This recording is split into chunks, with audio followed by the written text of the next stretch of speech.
paradise. I'm just going to adjust that one more time so you don't just keep seeing my shin. Okay, there we are. That's probably fine. So yeah, here we are. Here you are. It's so amazing. I was just introducing you. So for those of you that are tuning in, Marissa Peer is a celebrity therapist, and she is also the author of #I Am Enough. So if you've seen my videos and you've seen my posts where I'm writing #I Am Enough in lipstick, that is inspired by Marissa. And I just have to say, you've had such a profound impact on my life. And a lot of women don't realize is that I do a lot of work on fashion and beauty, but that I wouldn't be able to create that content and do these things if it wasn't for having the confidence or the clarity to be able to achieve this. Yeah, that's true, because we use beauty to increase our confidence. Of course, we put on makeup and do our hair, but all the confidence in the world externally doesn't mean anything if you don't feel good about yourself inside, and if you don't like yourself and believe in yourself. Absolutely.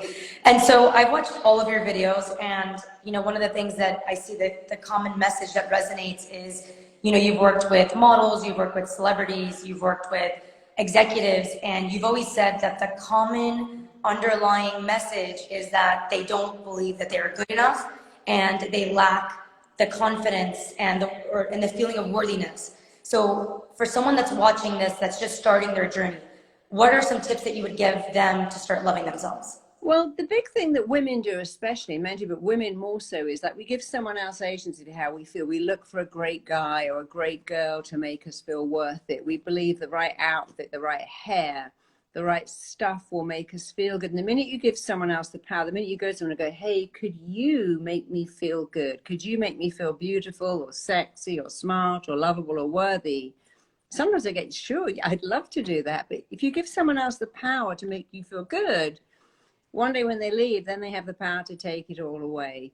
And one of the most important things that I get everyone I'm doing when I'm training people is to take a minute and think of the words you most want to hear. We all have what I call the missing bit. I want to hear I'm the favorite. I want to hear you're proud of me, that I'm the only person for you, that you love my soul, that I injured a facet, whatever you want to hear from someone else. Could be a parent, a partner, a boss.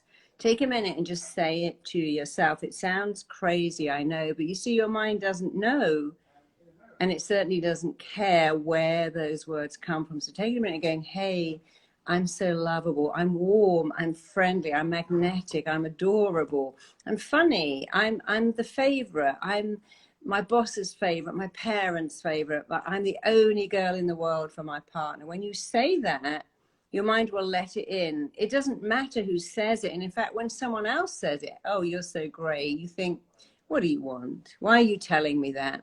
But when you say it to yourself, there's no agenda. It sinks in like lotion sinks into dry skin. Lotion goes into dry skin and does a bit of nourishing, and your words will sink in and nourish you from the inside out. So it's very important not to give someone else that job. It's your job to make yourself feel good, and you can make yourself feel amazing every day when you start to do that job. It takes moments, it's free, it's easy, it's very powerful.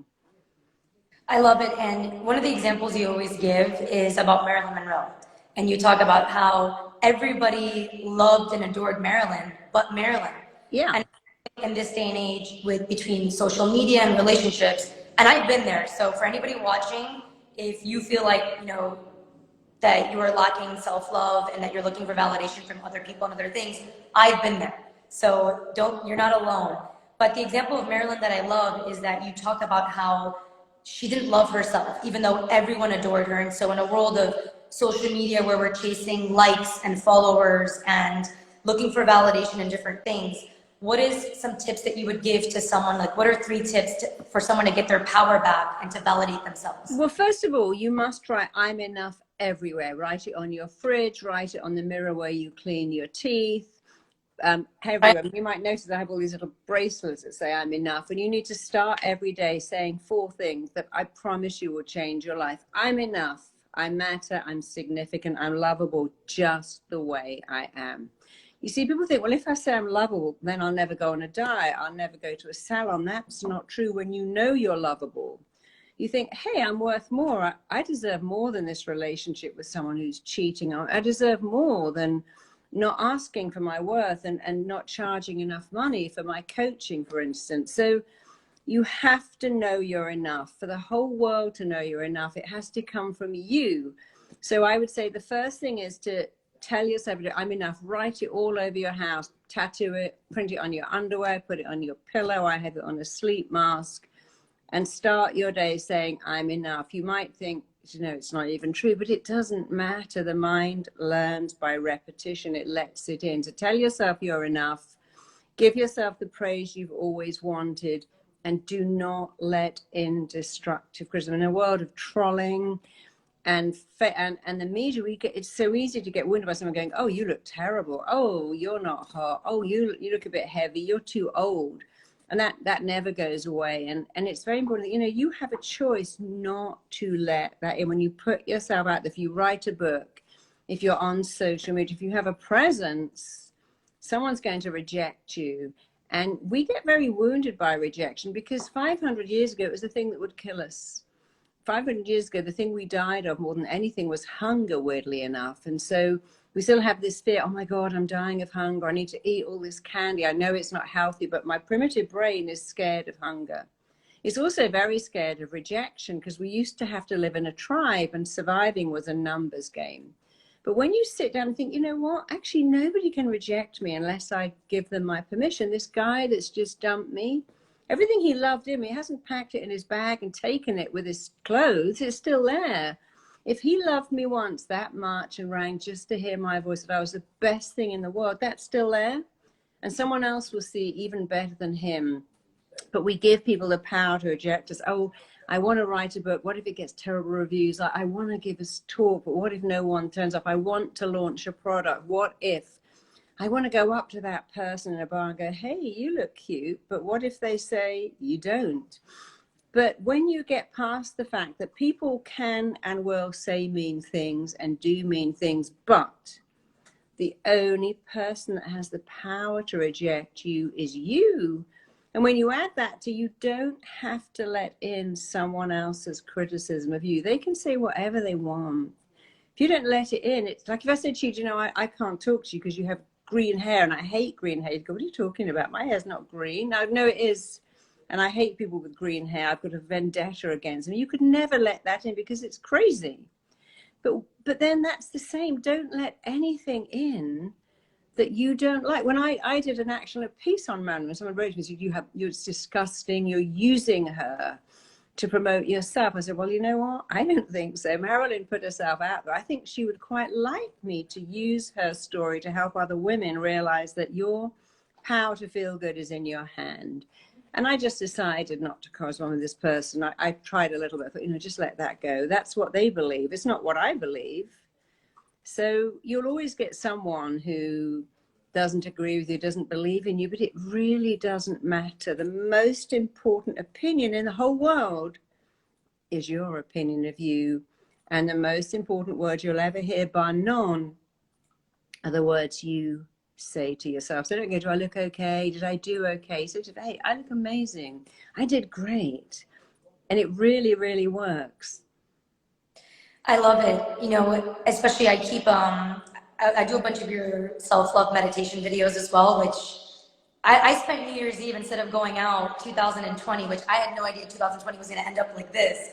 But instead of going out, going to a New Year's party, my sister and we did one of your guided meditations on New Year's Eve. Cool. Yeah.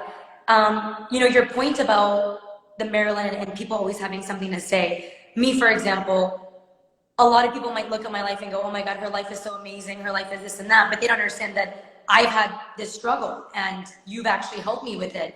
And I share my story because I want to help, all the women that follow me, women and men, but I have like 93% females that follow me on here.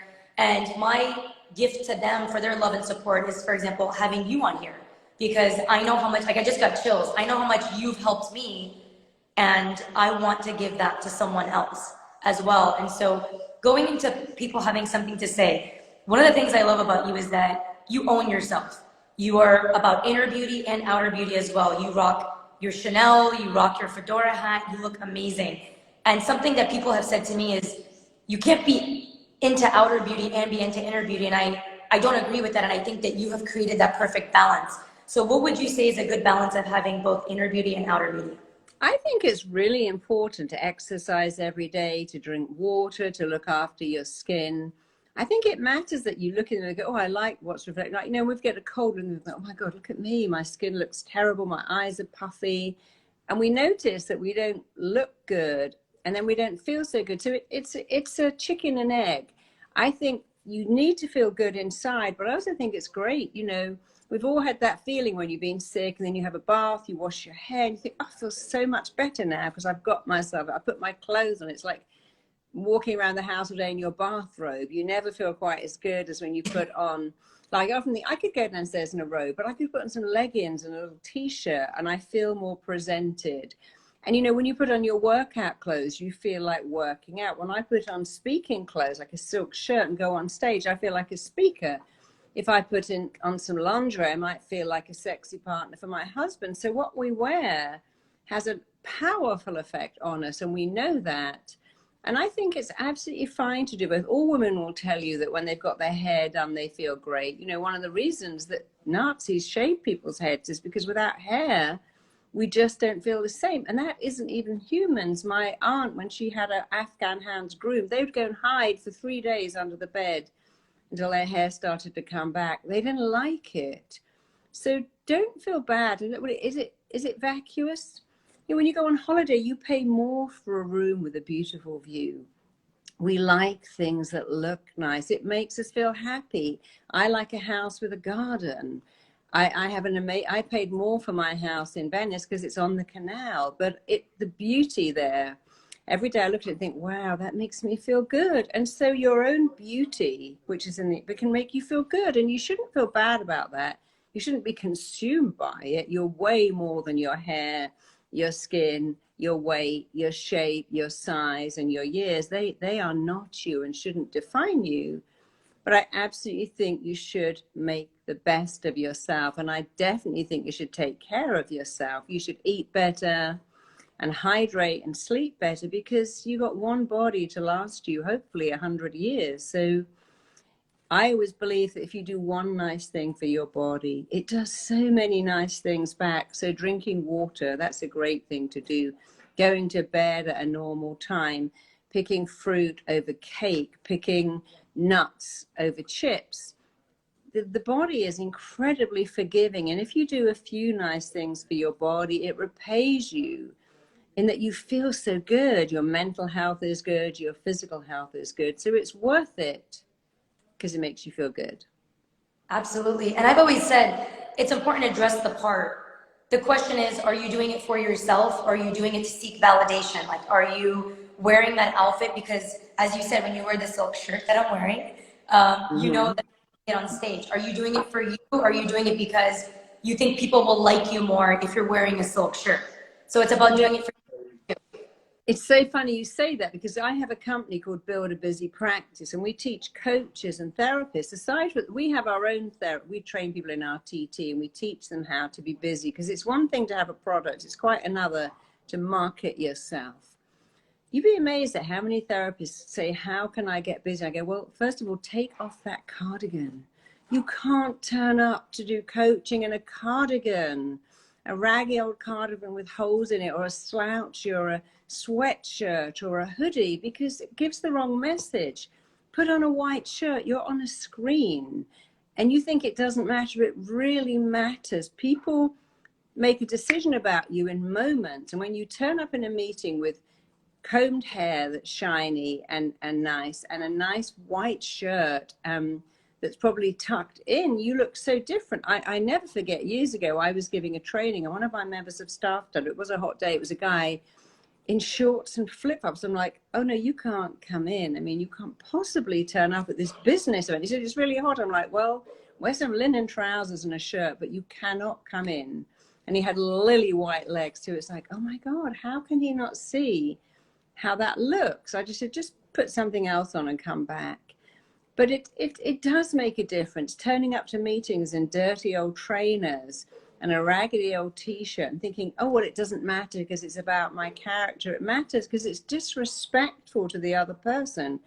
It's like going on a date. If you have got the time to comb your hair, put on some lipstick and jeans and a shirt is great. And then the other person turns up in hiking boots or workout gear. It's like, wow, you've made no effort. So therefore, I don't matter.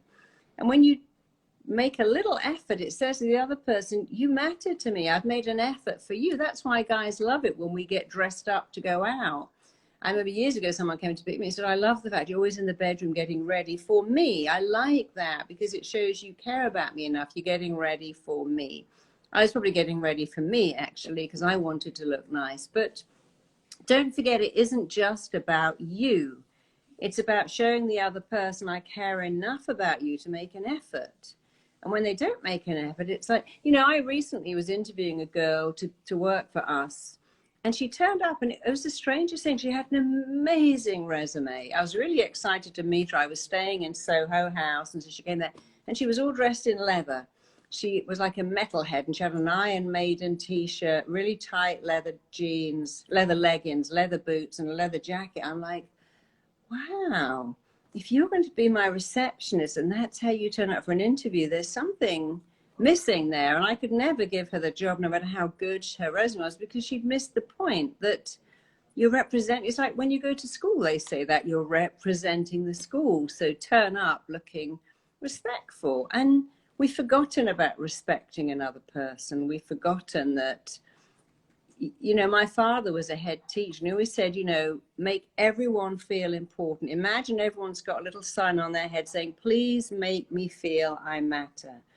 If we all went through life and thought, wow, how can I make someone else feel they matter, which makes me feel I matter? And it's just about acknowledging people. You know, now we can get in an Uber with our headphones on, go to the store, never have any dialogue with a person, go into the bank and hand over something and never speak. But I think it's really bad that we're forgetting to dialogue, we're forgetting to communicate, because our relations with other people are the thing that make us happy more than anything else.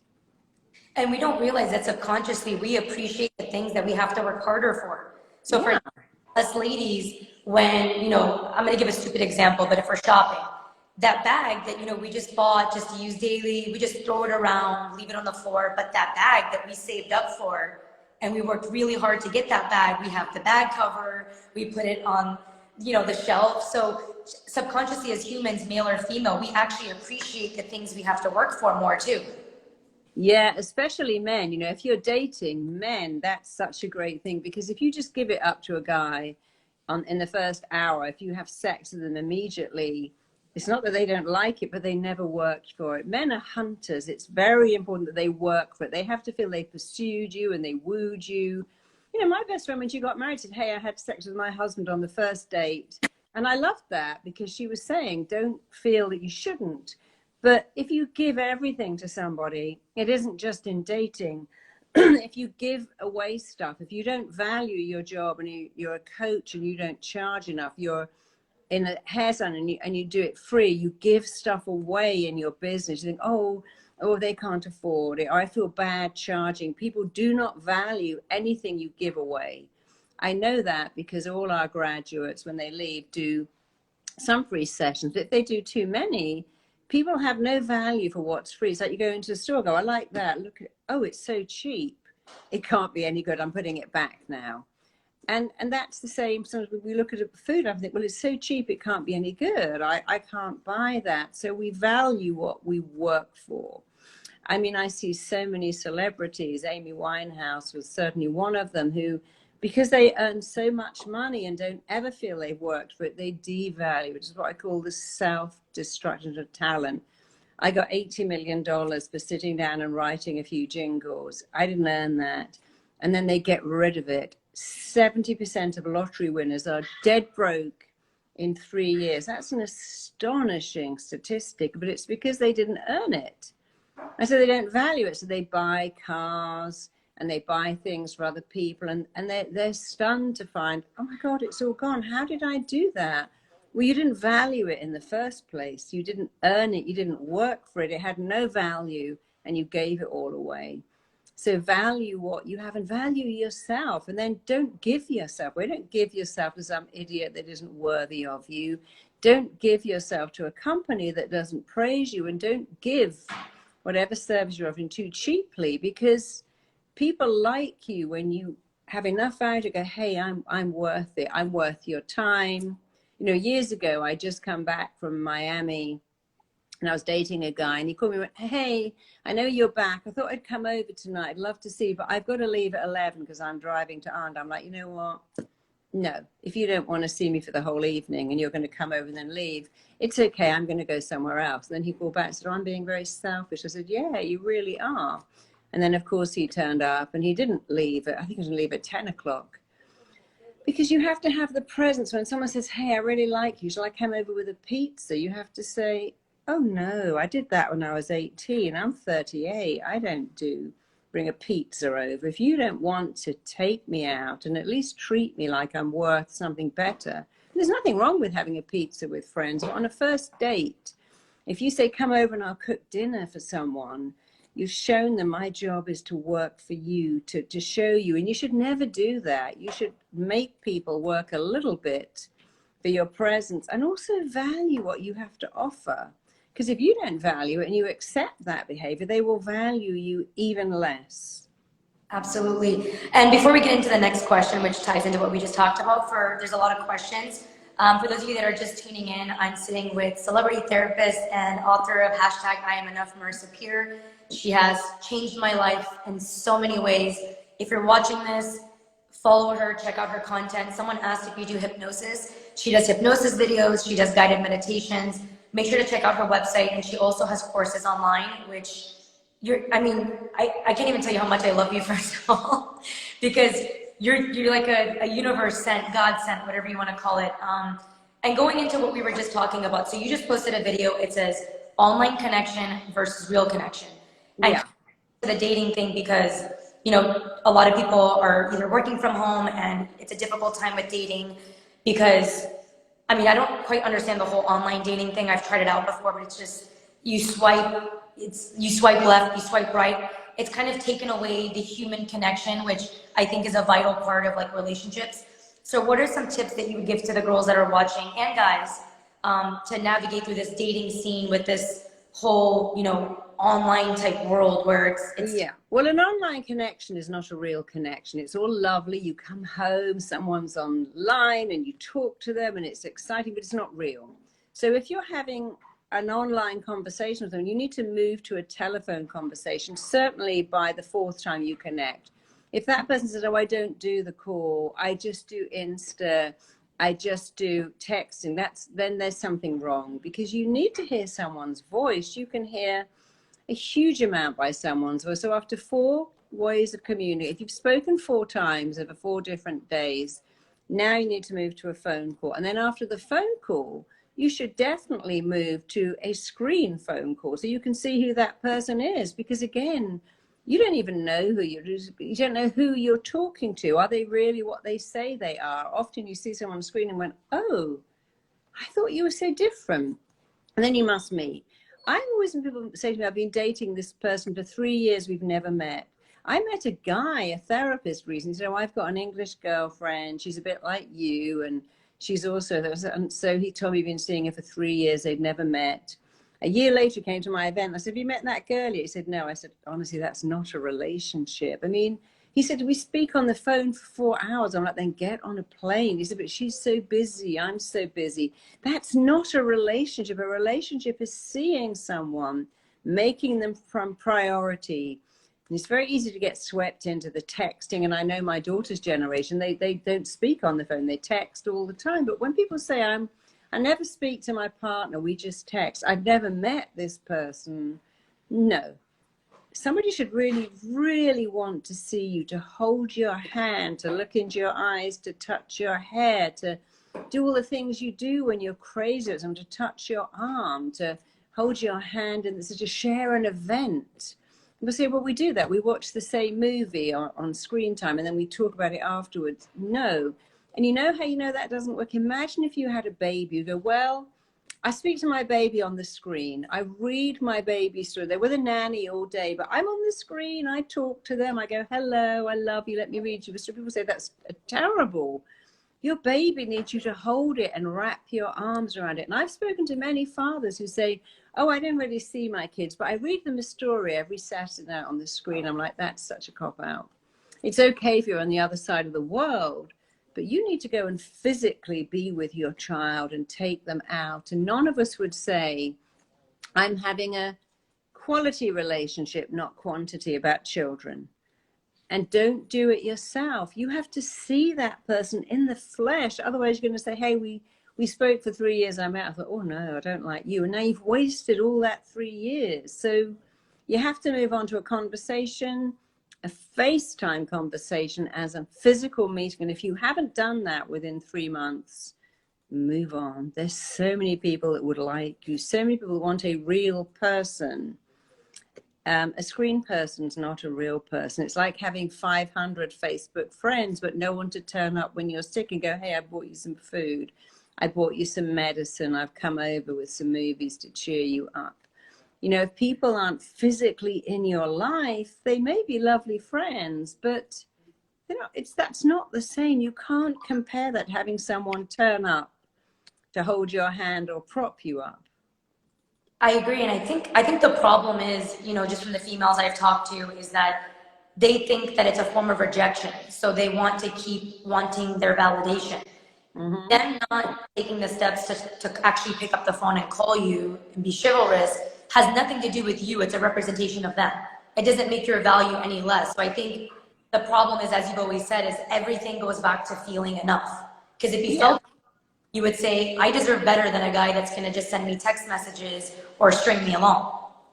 Yeah, and of course you're absolutely correct, because years ago we would die from rejection. In fact, our primary driving need is that I must find connection and avoid rejection. That is so important. We are always wired to find connection and avoid rejection.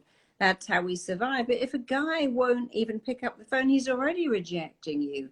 If a guy won't make the time to see, he's already rejecting you. And, you know, you go into a relationship for one thing, how it makes you feel. And if you think, well, you know, he's just going to email me and I'll email back and we'll text, and I don't really feel good about myself. I'm tolerating this because I don't want to feel rejected. You're already rejected.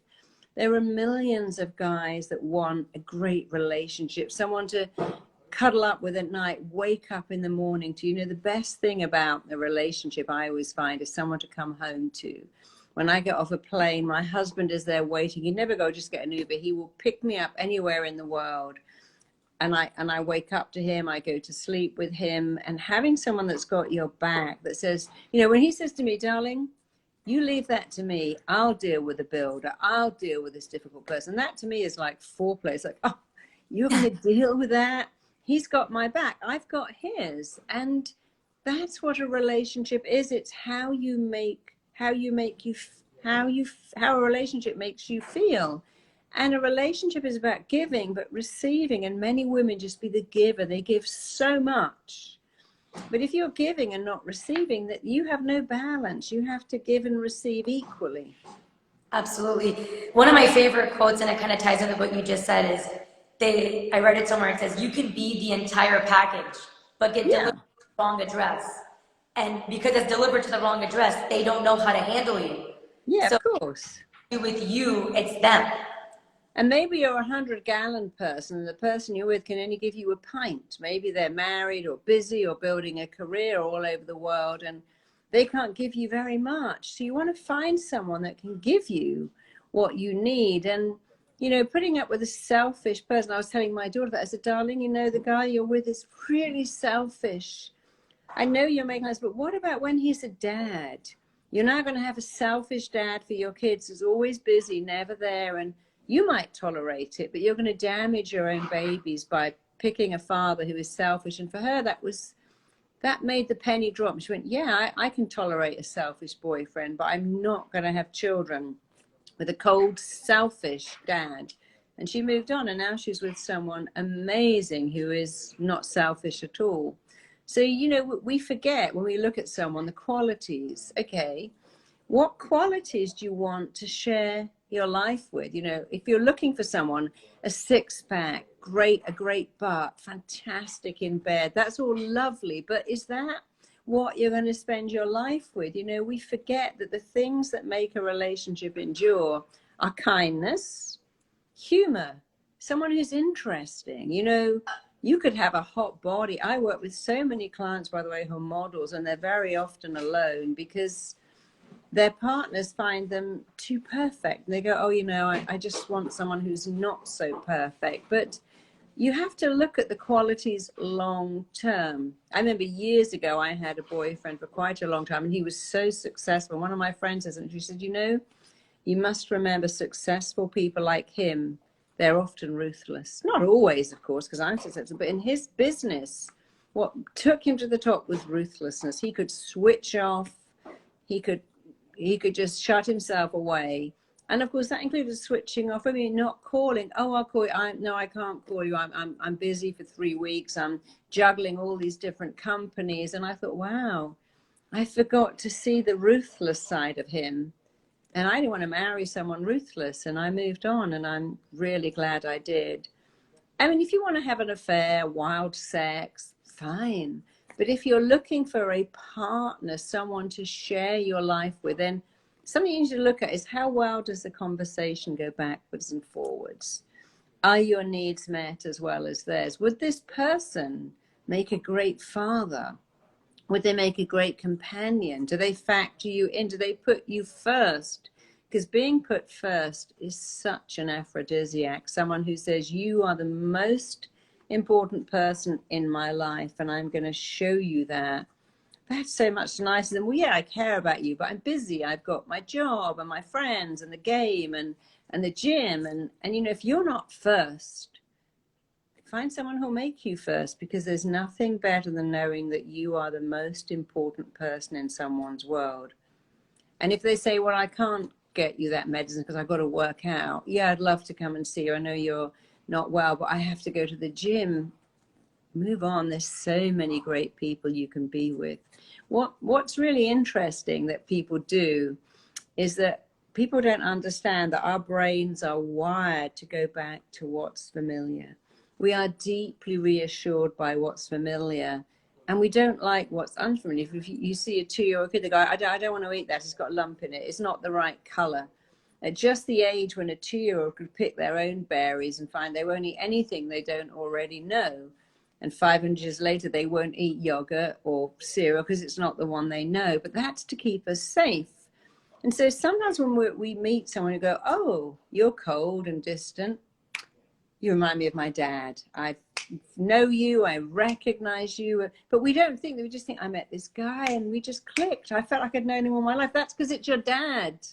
And you're not supposed to go home and get into bed with your dad. So you have to look for the familiar and make it unfamiliar. It's what you just said. I remember the video that you said that we often look for the missing relationship with our parents and a significant other. Yeah. So sometimes we don't realize that there's like a bond missing or a familiarity. They remind us of someone. So what we think is a connection is actually just us being comfortable in what's familiar. Yeah, what we know. We found what we know. My dad was absent. I found a guy who says, my mother was cold and critical. I found a cold, critical partner now. And now I'm going to change the ending. I'm going to recreate what I've always known and turn that cold guy into a pussycat, that diminishing person into a praiseaholic. But you know, life is too short to change the ending. How about changing the beginning and finding a person like that straight up that's already kind and nice and praises you, instead of looking for someone who doesn't and trying to change them, because that's such hard work. And people are ever changing, so you can change them into what you want, but then they might change in 10 years. Yeah, and you can't really change anyone else. You can only ever really change yourself, and that's the problem. We try to change ourselves to accommodate someone. I pretend I like sport. I'll pretend I like what they like. I'll go along with them and do everything they like. And instead of you're trying to change you, you're trying to change them or change you, when really you just have to look at the situation and look at, often all you're doing is delaying the inevitable. Dating someone who's married, dating someone who's unavailable, all you're doing is delaying the inevitable ending. So life is too short for that. You need to look at the qualities you want and be slightly more objective about it. And don't swipe because they haven't got a six pack or they haven't got enough hair or they're not tall enough, because, you know, 10 years down the line, 20, 30, those things actually don't matter, because 30 they won't have a six pack. They probably won't have any hair anyway. So it doesn't matter. You know, I was always amazed at how many of my clients who were supermodels would turn up at my door, and there'd be some guy who was so ordinary next to them, shorter, sometimes a bit tubby. And I realized, oh, they don't need a gorgeous guy because they know they're gorgeous. They're not interested in someone as beautiful as them. Like, hey, I've got this great boyfriend, so by osmosis, I'm great. They know they're stunning. And they often picked boyfriends that were not stunning at all, but had other qualities. Funny, intelligent, interesting, kind, caring.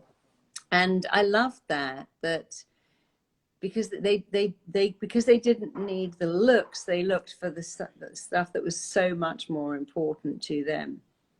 Absolutely. How would you say, so you talk a lot about manifestation, and as we're talking about manifesting relationships in a life, so I first came across your content about a little less than 2 years ago. My sister Ria, my eldest sister, she loves you. She watches all your videos, you actually.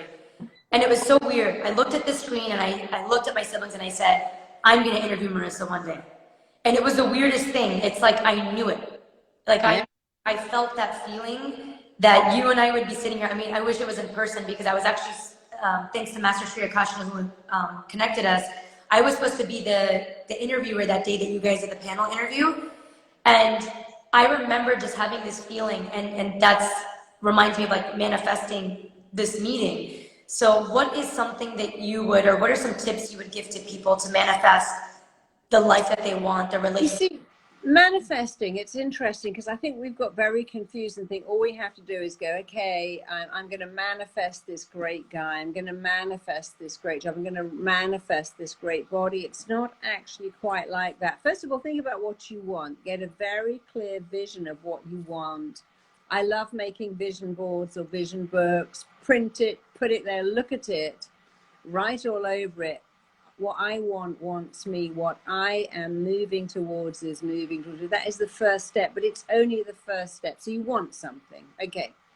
But now the second step is, what are you going to do? So I see so many go, yeah, I want a great guy. And I've got a picture of the kind of person I like on my fridge. And I look at it every day and go, that's my husband. Okay. Where are you going? I go to yoga. Is any men in yoga? No, it's all women.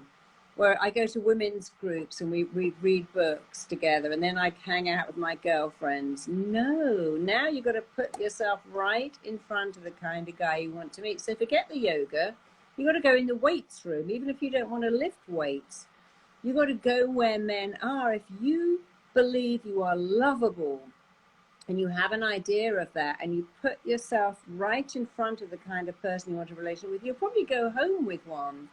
But it's not enough to just visualize it. The visualizing is step one. Step two, believe you are lovable. That is so important. You must say, I'm lovable, I'm worthy of love, I'm deserving of love, I'm attracting love. And then the third step is to go where that will happen. I worked with this very beautiful girl. I was so stunned that she was single. And I said, listen, you need to join a golf club. Looking like you look, bending over in those leggings, you'll be married in a year. But you stop going to yoga. So she said, okay, I don't want to play golf. I said, who cares? You want to find a great guy. It's really important. Go to a golf club in Beverly Hills, looking like you look, with your personality, your figure. And of course she was married in a year, because she went where there was hardly any women, loads of men, and the kind of men she wanted, a quality guy that was into fitness. It was obviously well off because he can afford to play golf in Beverly Hills. And she found one straight away. I had a man doing the same thing. What I want to find a great girlfriend. He had everything to offer. Well, he was in the weight room and going to car rallies. Like, you need to go downtown to a hairdressing convention. There's one on in LA. Book a room, spend the whole weekend there.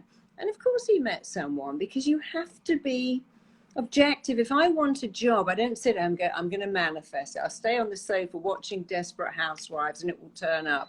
If I want to find a new home, I better be out there looking at homes. And if you want a person, you have to do those 3 steps. You can't miss out on any of them. Do your vision board, of course. The most important step is to believe you are lovable. Keep saying, I'm lovable, I'm amazing. Someone's going to be wild about me. I've got every quality. My perfect person loves my very bones. So do that first, then your vision board. But the final step, because the other 2 won't work, if you don't then put yourself in front of the kind of person that you want to spend your life with, and they're everywhere. You know, it's like, don't sit at home with a coffee. Go into the city and sit in Starbucks where people are. Do something. I mean, gyms are the new pickup places. They have been for years, more so now that all the bars are closing. But that's a good place to meet someone because you have an interest. We both like working out. We're both into fitness. I mean, the worst place to find someone, I think, is a bar because you don't really know anything about them. And you can find people everywhere. They're half the world are looking for a relationship with someone just like you. And don't allow yourself, I just lose 10 pounds first. I always remember I had this really lovely friend. He was so in love with his wife.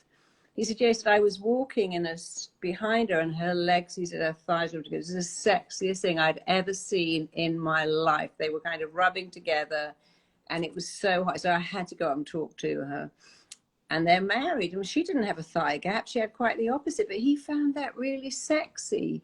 One of my friends said that when she was in the gym, covered in sweat, this one said, I have to do. He said, you are the hottest person I've ever seen. That sweat running down your back and dripping off your head and pooling around you is just so sexy. They're still together. You think, oh no, hot and sweaty, but he found that really attractive. Don't wait to be perfect. Just be you. The problem is if you try to be perfect before you find love, you've entered a race where there's no finishing line. As you get close, it moves and it moves and it moves. And guys don't go, hey, I love you because you're, they go, I love you because you got that funny little lopsided grin. I love your little tummy. They love your little imperfections more than your perfections. And a lot of my clients who are models say that men actually start to diminish them because they're so perfect. They put them down. They go, yeah, you might look great, but you're not that smart, or no one knows you've got huge feet, or they'll often criticize them because they feel so unequal. It's like, okay, here's a seesaw and here's this gorgeous model and here's the boyfriend who you'd think would be ecstatic, but actually what they feel that the model is up here and they're out of their league. And so they start diminishing them, criticizing them, because they actually want that to happen. And it's very important to realize that looking perfect is no guarantee of happiness. I mean, who was more beautiful than Whitney Houston? Beautiful, talented, gorgeous, and yet what good did that do her? She ended up dying. She never felt enough. And if beauty made you feel enough, then how come there's so many people all over the world who are beautiful, rich, talented? I mean, Katy Perry, Lady Gaga have talked about depression. Britney Spears, they've all said, I was so depressed. And so therefore we know that beauty doesn't make you happy. You need a bit more than that. You need to like who you are. You need to wake up and go, I like myself. I'm great. I'm a lovely person. Again, be the person you're looking for. Don't wait for someone to say, oh my God, I love you. Say yourself, oh my God, I love me. Honestly, it's life-changing. And its strength is in its simplicity. You hit it on the nail. It's completely how you talk to yourself, because that's something that I went through in the past. Is we don't realize that your mind believes whatever you tell it. So our mind, for survival reasons, if we tell our mind we're not worthy, we're not going to get that job, I'm not smart, I'm not beautiful, I'm not perfect, your mind goes, wait, okay, let me validate everything she's telling me. So it will start bringing up things from your past and like experiences to be like, oh yeah, you aren't lovable. Oh yeah, you remember when this person did this? Oh yeah, you remember this? Oh. So if you don't talk to yourself in a positive way and reaffirm yourself, your mind will give you exactly what you ask for. Of course it will, because your mind doesn't know and doesn't care if what you tell it is true or false, useful or useless, beneficial or not. It doesn't know, it doesn't care. And you have to take that job. You see, your mind's job is to act on the words you give it. That's your mind's job. It must act on your words. It has no choice but to act in a way that is absolutely consistent with how you talk about you. That's its job. But your job, which is an equally good, is to tell your mind better things. And you know, we all lie to ourselves. I'm the size of a house. My butt's the size of a barn. My legs are the size of tree trunks. I look like a big fat mess. I'm exhausted. I'm going crazy. I'm losing my shit. These are lies. So I said, well, listen, tell yourself a better lie. How easy is that? Instead of saying, I've got really heavy legs, so I've got gorgeous legs, amazing legs. I look a mess. I look incredible. I'm a real person. You go, well, that's a lie. Yeah, maybe, but so was the other thing. So now you get to choose. Are you going to say, oh my God, look at the state of my hair. I look like some wildy beast, which clearly is a lie. Or, hey, I look great. I look warm and friendly. And because they both may be perceived as lies, but all you have to do in life to get on is tell yourself a better lie. You know, I have a new book coming out called Tell Yourself a Better Lie, because if you say, if I look at a cake, I get fat, I can eat all weekend nonstop like a crazy person. That's actually not true. Nobody gets fat looking at a cake. All weekend, I'm imagining you peed and you slept a bit. So you didn't eat nonstop for 48 hours. So we've already proved that you're lying. So now just go ahead and tell yourself a better lie. I've got a really fast metabolic. I actually prefer super healthy food, but the odd day I have a pizza, I just burn it off. I look amazing whatever I wear. I can eat whatever I like. I can wear whatever I like. People love me. I'm warm. I'm magnetic. You see, the mind isn't going, is that true? It would just sink in. And if you only understood one thing from today, understand this. Every word you speak is a blueprint that your mind and body work to make real. And all you got to do is change the blueprint. If you don't like your reality, understand that your words are shaping it and influencing it. Change your words. It changes everything. Be aware of the blueprint and change your blueprint. Every word is a blueprint. That's a fact. And you have the power to change your blueprint. That's also a fact. It is a fact, because I'm telling you, I went through one of the most difficult times in my life, and watching your videos and putting I am enough, like I have it written in lipstick in the living room, and the mirror in my living room, my bathroom. When I'm brushing my teeth, I wake up and the first thing I see is hashtag I am enough. And it's had such a profound impact. And I do a gratitude journal where I saw this in one of your videos where I write down, 10 great things that happened in the day, or 10 things I'm proud of myself for doing. And it's really made such a difference. Like, if people understood that, we chase this outside validation, hair, makeup and things, but it all just starts in here. And if we can work on here, everything else will just fall into place. Yeah, just starting your day by saying, I'm enough. It sounds so almost too simple, but that's its strength, its honesty, its truthfulness. And I know it works. And I have schools all over the world now saying that they're using the I'm enough, and it's starting to diminish dramatically bullying. So start your day saying I'm enough, and end your day saying, what's great about me? Or what's great? Because gratitude is the highest frequency to resonate at. What's great about me?